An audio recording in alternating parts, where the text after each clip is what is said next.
All right, day one, though this is day two. So this is the little adventure that I'm on and ended up with a fun friend, Hello. companion, amazing woman, and been thinking about doing this for a couple of years now. Kind of what was I going to do after my daughter moves out? And yeah, I don't know why this came up. Just living on the road, being kind of homeless, and living this lifestyle. And I don't even think of it as, I just think of it as the next thing in my world. And I recognize after going through the process of moving, where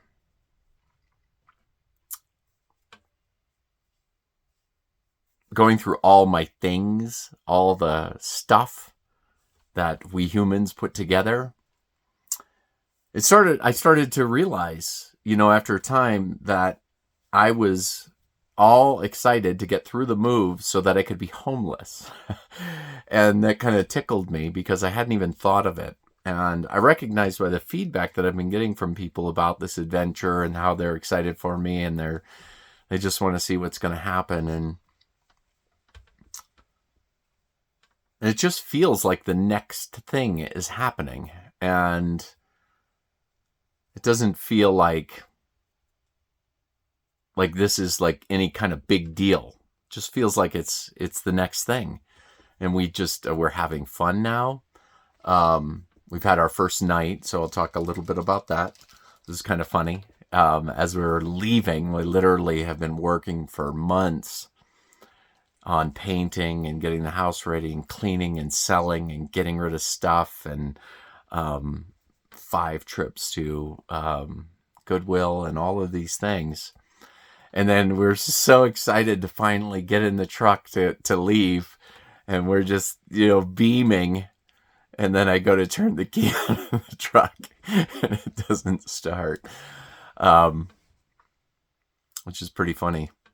So, so we had to do a little work. That was like our first little hiccup, and we needed to take the terminals off, clean them up. And once we kind of put them on a little better, started right up. Didn't even need to use the power booster. So that was a very cool thing. Got on the road, and we found a couple of things already that we need to adjust and find things for. We had a broken pipe for getting rid of the waste. Now we are on day 2, but I want to talk about day 2 yet. So day 1, we didn't go very far, but we ended up finding a RV. We wanted to go to the place we're at tonight, except we got out late. So we're thinking go a little shorter, and we'll go, instead of boondocking the first night and dealing with all of that stuff, we're going to find a place. So we found a cheaper place kind of outside of town, outside of Trinidad, Colorado, yeah. And just the sweetest people. Like Mari was the gal who served us, and she created the food, made the food in the cafe, and we had full hookups, so we had everything plugged in, and we got everything charged up, all of our batteries and all of our electronic stuff, except for batteries. We should have probably done that, and that probably would have been better now because we're sitting here in day 2 without power. So everything worked really well. We didn't run the furnace, but we used the stove for heat, which is what we can use tonight now because we're not going to have furnace tonight. It did run, though. What's that? It did run, and it did run the hot air through the thing. Yes, so I'm getting feedback from the other side. So yes, so the stove works fine for heating up this area. So if we get too cold tonight, don't worry. Last night we had electric blankets, so we were nice and warm. And so it was really sweet. We came upon our first interesting things along the trip. We met a gentleman who has very hard of hearing, and so he speaks very loud.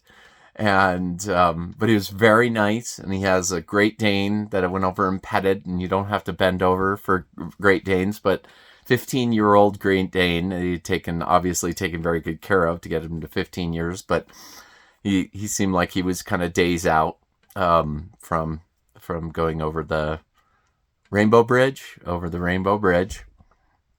and we had fun interaction with him. And Chelsea went over and gave him a gift. He tried to give us a gift to put our sewer pipe in, which we didn't have. We had to go to Walmart today to get it. But we had an extra bottle that I didn't think that we needed, so we gave it to him, or actually Chelsea gave it to him, was her idea. And we also got another gift from another camper, which was fun. So really good vibes already on this little quest. And that's kind of like I started thinking about, because this has just been logistical. I haven't really thought about why I'm doing this. Just kind of like, what am I going to do next after my daughter leaves? And didn't put a lot of thought into like, why am I doing this? And I think it's to find people that are ready for Paradigm B, that are ready to live without the ego controlling life, and start to gather those people together and start to create a network of people. And Mari and Dale and Steven, was it? I didn't meet Steven. Steve. Just beautiful, down to earth kind of people. And it was very exciting. And so we had a great night. It was very cold, but the cabin was really nice. And we had our electric blanket. We had all the lights on, and we had music, and we listened to music, and we had fun. And then today we're out at a Maxwell Wildlife Refuge. And so it's our first night of boondocking, and the first thing we recognized was that we did not have power. So we have some kind of problem with a battery today. And so we're going to see about that. We don't know. The problem with not having a battery in an RV is it should have, just to tell you that it should have charged up last night with the AC power. But it didn't, obviously. And, I did some testing, and it doesn't have any voltage. So it just could be a battery, and that would probably be the easiest fix. And so we're going to be really boondocking it tonight, because the big thing is we don't know if our refrigerator is actually working on propane without any kind of trickle of electricity. We're not sure about that. But what we do know is that we will not have furnace tonight, which we did get working today, by the way. We figured it out and got it working.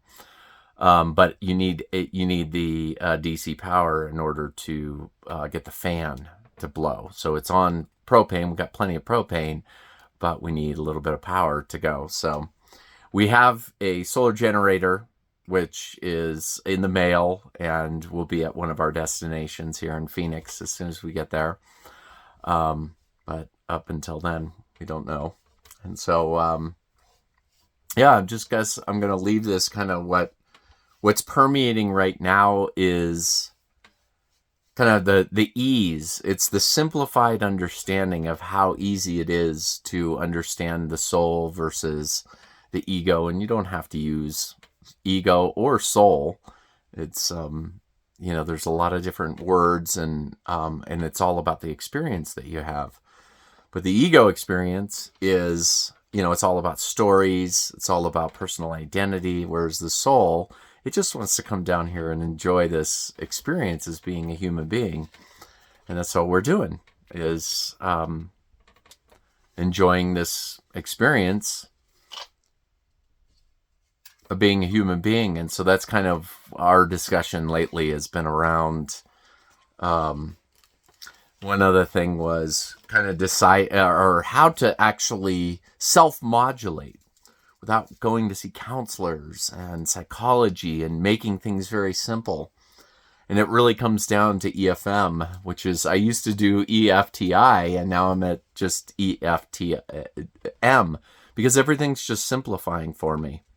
Emotions, feelings, and mind. And something that's really, really salient to me, just very quickly, is feeling. The way that I determine feeling is it's a sensation just like emotion. However, I define very definitively a feeling as something that we understand, where the sensation that we're feeling inside of ourselves matches the understanding. So our mind, so when we have a feeling, like it's just like, okay, we just thought about our favorite food, so boom, there's the feeling, the sensation that comes with that. Or, it could be an odd or not so great one or whatever. Emotions, on the other hand, are defined as things they're sensations that we don't understand. These are often, to use very kind of philosophical terms, which would be kind of the harsher terms, would be, lost that train of thought. Primordial is what you say? I'm not going to go with primordial. No, I was going to say that we don't understand the sensation. So I'm thinking of like when people just get really angry. I wanted to use hyperbole. That's what I was talking about with the philosophy. When people just get, they react to the emotion. So that's how we define it. And basically EFM is just aligning all three of those things together: your emotions, feelings, and mind.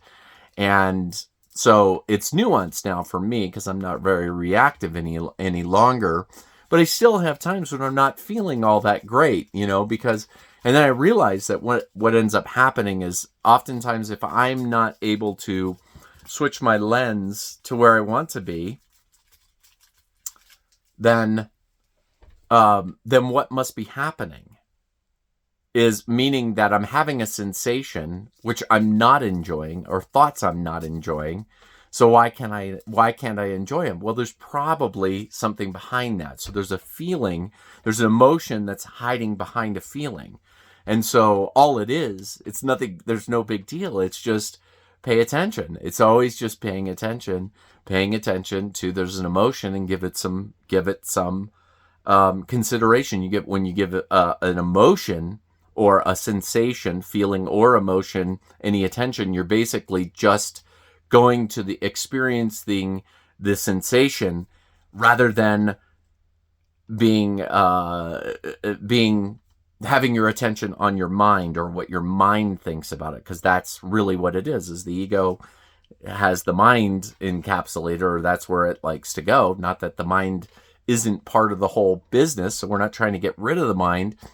It's just that if we want to have a good time and we want to enjoy this experience as being a human being, then we always need to have our attention, simply need to have our attention on feeling and sensation versus having a mind that's obsessed with thoughts. And that will wrap day 1, and maybe day 2 will come tomorrow when day 3 happens.